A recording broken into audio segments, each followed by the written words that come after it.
Hello cherubs, we're back. Another story. This time it's called How to Catch a Star. And this story was written by Oliver Jeffers. He is the author of this story. And I believe he is actually the illustrator too. Let me just check that out because it's very important that we give credit where credit is due. Now, he is.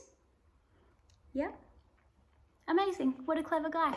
So let's have a look at this book. And this book actually won an award as well.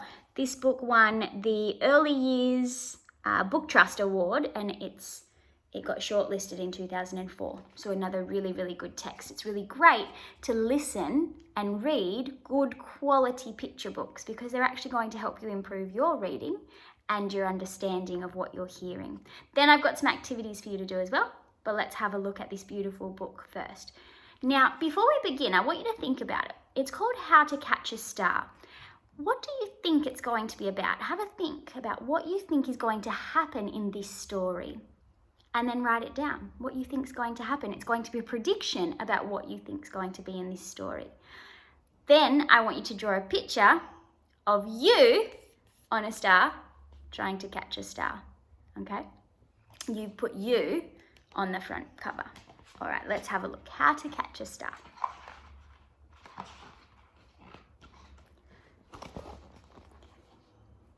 Every night, the boy watched the stars from his window and wished he had one of his very own. That would be cool to have a star. He dreamed how this star might be his friend. They would play hide and go seek and take long walks together. The boy decided he would try to catch a star.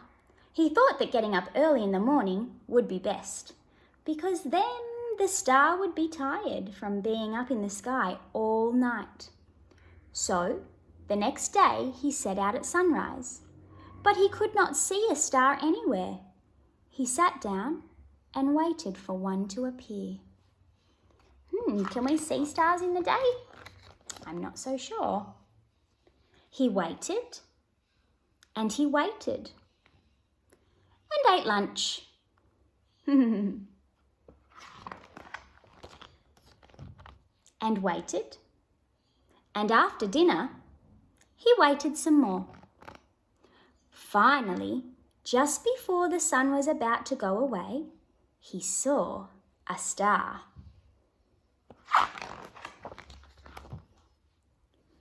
The boy tried to jump up and grab it, but he could not jump high enough. So very carefully, he climbed to the top of the tallest tree he could find, but the star was still way out of his reach.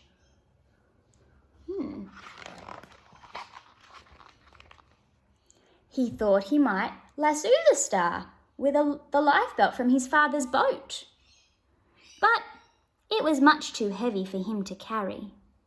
Oh dear. Good idea though. He thought he could fly up in his spaceship and just grab the star, but his spaceship had run out of petrol last Tuesday when he flew to the moon. Sounds like he is using his imagination. Perhaps he could get a seagull to help him fly up into the sky to reach the star. But the only seagull he could find didn't want to help at all. Oh, there's lots of seagulls near my house and I bet they wouldn't want to help either. The boy thought he would never catch a star. Just then, he noticed something floating in the water.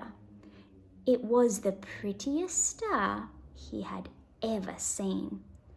Just a baby star. It must have fallen from the sky.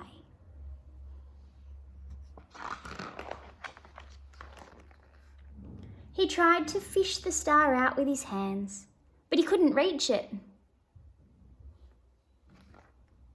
Then he had an idea. The star might wash up on the shore. He ran back along the jetty to the beach and watched and waited.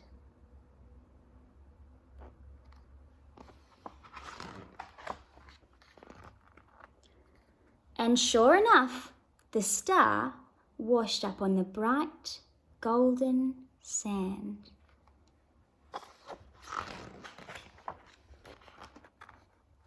The boy had caught a star of his very own. That's a wonderful way to end that story, isn't it? Now, that book was all about using your imagination, so what I'm going to get you to do is also use your imagination. But before we begin that, have a think about what you thought was going to happen at the beginning of that story. Is that what actually happened in the story? Or is it different? Were the pictures what you imagined, or were they something different? It's really good to predict what we think is going to happen in a text and then compare our ideas once we have read the text.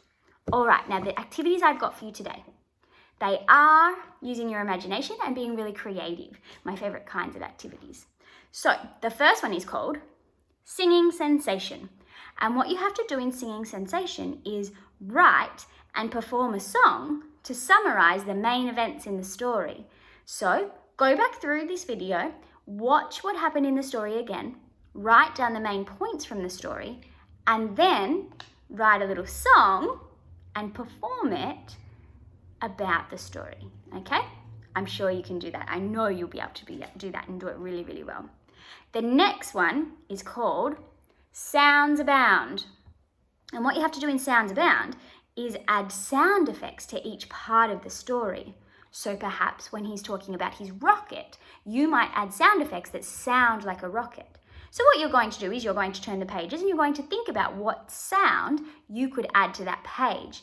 Then what you could do is you could take photos of it and you could make a little movie, adding your sounds in the background, recording yourself, or you can read the story and then make the sounds yourself. Try and record it on your iPad or on a phone or on a computer, because that's going to give you a way to keep improving your story. You can go back, listen to what you've done and improve it and work upon it. But don't just jump in and start recording things. Plan what you're going to do. Plan those sounds out, all right? It can be really, really fun. It's an activity that you can do lots and lots and with lots and lots of books. So make sure you enjoy it. It's fun. Let's have fun. Learning is fun. All right, be brave, be kind. See you next story. Bye.